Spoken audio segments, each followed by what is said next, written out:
everyone, very good afternoon to all of you. Welcome to अपनी पाठशाला civil services.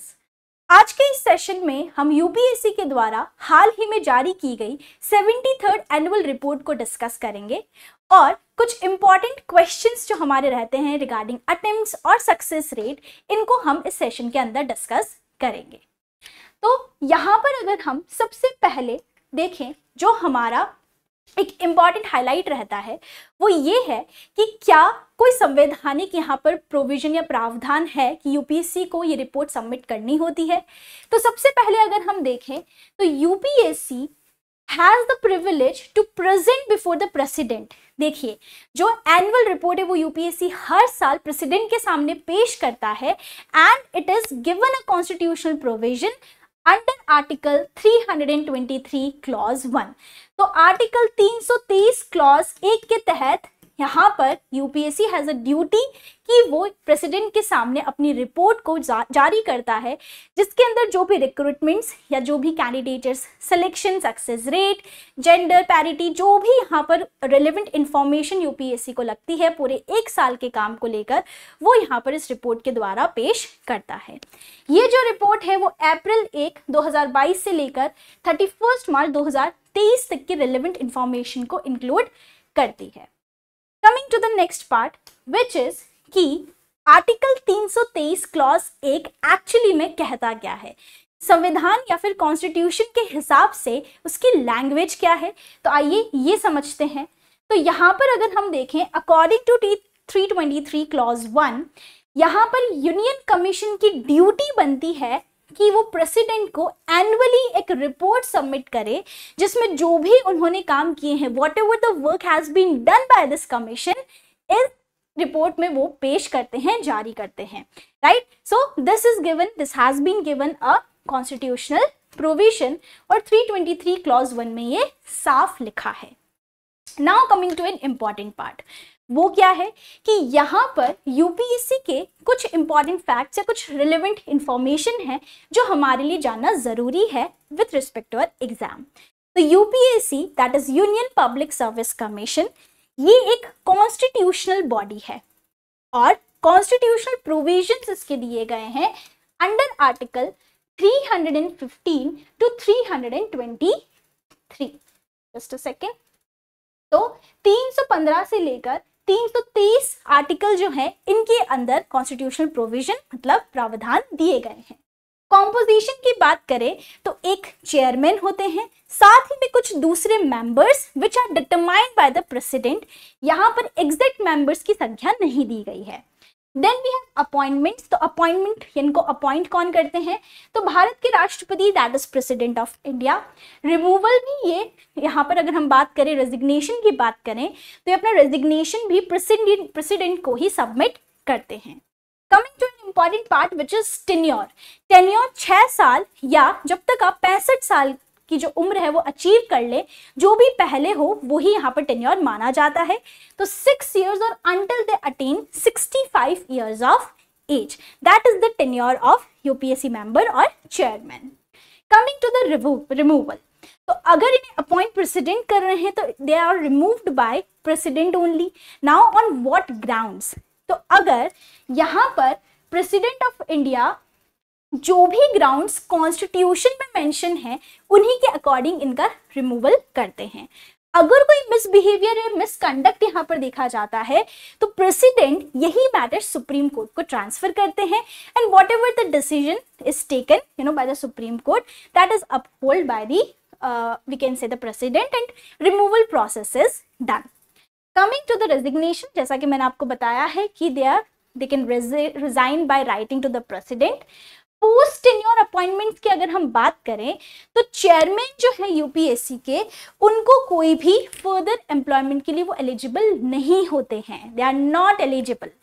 Coming to the members, तो members जो होते हैं they are eligible for the chairman of UPSC और any other state PSC, मतलब जो आपकी कमीशंस हैं, बट किसी और एम्प्लॉयमेंट के लिए एलिजिबल नहीं होते हैं, right. So this is an important part that you should understand. We have to understand the historical background. What led to the establishment of UPSC? Coming to the first part कि UPSC का establishment it was set up in October 1926. Okay, so आजादी से पहले ही अगर हम देखें तो establishment had been already done. Setup हुआ था under GOI act 1919. Let me know what is the other name of this act in the comments. And जो रिकमेंडेशन भेजी गई थी इस कमीशन के लिए that was sent by Lee commission in 1924. तो Lee commission, government of India act 1919, इन दोनों का कंट्रीब्यूशन हम यहाँ पर देख सकते हैं for the settlement of UPSC. Coming to the historical background again, जो पहले चेयरमैन रहे हैं यूपीएससी के वो sir Ross Baqar.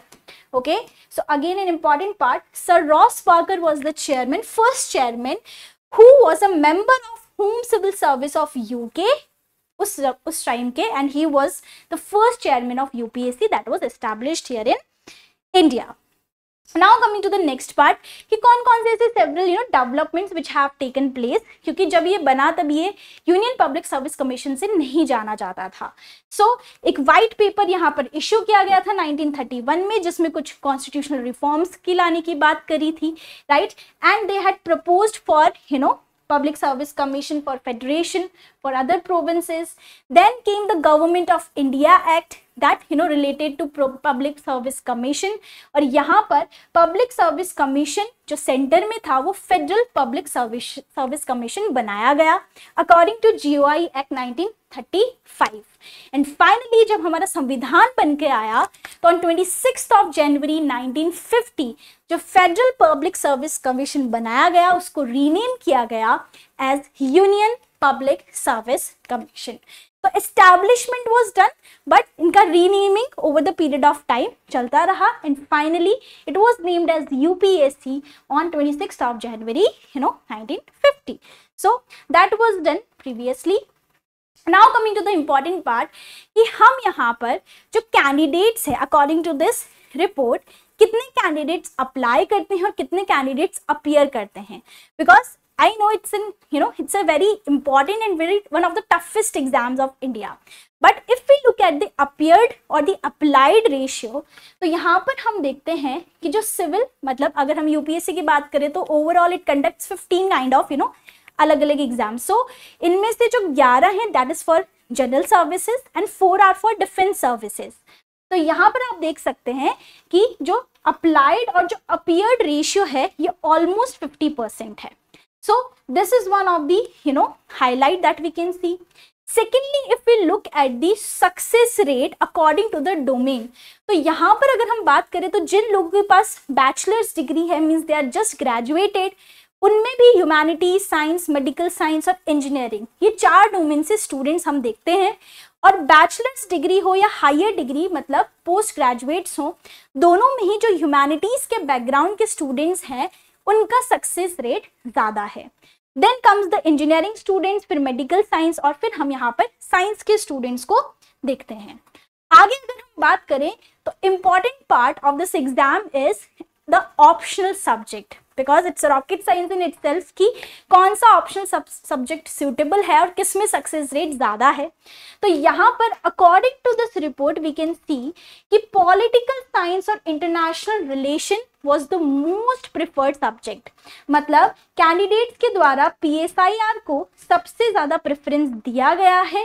And then anthropology, anthro और फिर सोशियोलॉजी. तो ये डेटा जो है that is for civil services mains examination 2021. उसके तहत अगर हम देखें तो यहाँ पर PSIR को सबसे ज्यादा इंपॉर्टेंस दिया गया, followed by anthropology and sociology. Coming to the subjects, जो रेलिवेंट सब्जेक्ट्स होते हैं फिजिक्स, मैथमेटिक्स, आपका कॉमर्स, अकाउंटेंसी, इनमें सबसे ज्यादा सक्सेसफुल कैंडिडेट्स का परसेंटेज देखा गया कॉमर्स और अकाउंटेंसी के लिए. Yes, then economics and then it was seen in medical science. तो as an option PSIR had the most was the most preferred subject in 2021 mains examination. Academic background का अगर हम concern देखें तो इस एग्जाम में बैठने वाले कैंडिडेट्स में सबसे ज्यादा परसेंटेज रहता है इंजीनियरिंग के स्टूडेंट्स का. Then it is followed by humanities, science and medical science academic background students. But अगर हम ऑप्शनल सब्जेक्ट्स की चूज करने की बात करें तो यहाँ पर इंजीनियरिंग, मेडिकल साइंस या साइंस के जो स्टूडेंट्स हैं वो रिलेटिवली यहाँ पर क्रॉस डोमेन शिफ्ट करते हैं, मतलब खुद के जो ओरिजिनल डोमेन या एकेडमिक बैकग्राउंड वाला डोमेन है उससे शिफ्ट होते हैं ह्यूमैनिटीज के डोमेन पर। तो ये क्रॉस शिफ्ट यहाँ पर देखा गया है which is seen in optional subjects. Coming to community and gender wise statistics की किसका कितना सक्सेस रेट है among male and between male and female. तो यहाँ पर अगर हम देखें चाहे कोई भी कम्युनिटी से हो, SCs, STs, OBC, EWS और इवन जनरल, यहाँ पर हम सक्सेस रेट इन परसेंट अगर हम देखें तो फीमेल्स का सक्सेस रेट मेल्स के कंपैरिजन में सभी कम्युनिटीज में ज़्यादा देखा गया है। तो that is one of the important part that we can see. And आखिर में अगर हम देखें जो हमारा इस पूरी रिपोर्ट का कंक्लूजन यहाँ पर अगर हम देखते हैं वो ये है कि कौन से अटेम्प्ट में सबसे ज़्यादा सक्सेस रेट या रेशियो देखा गया है। So according to this report यहाँ पर अगर हम बात करें तो percentage of candidates as we can see and number of attempts, तो ग्राफ के अकॉर्डिंग थर्ड अटेम्प्ट में स्टूडेंट्स को सबसे ज़्यादा सक्सेस मिलती है। दैट मीन्स यहाँ पर 47 मतलब अगर 50% कैंडिडेट्स जो अपीयर हुए थे 2021 के प्रीलिम्स में, उनमें सिर्फ 7.5% ऐसे बच्चे होंगे जिनका फर्स्ट अटेम्प्ट में क्वालिफाई हुआ है।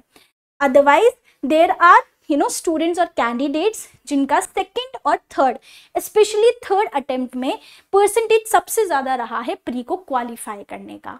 सो overall as we can see कि जो परसेंटेज रेशियो है for the qualification of exam वो यहाँ पर थर्ड अटेम्प्ट में मैक्सिमम देखा गया है, third and then fourth attempts.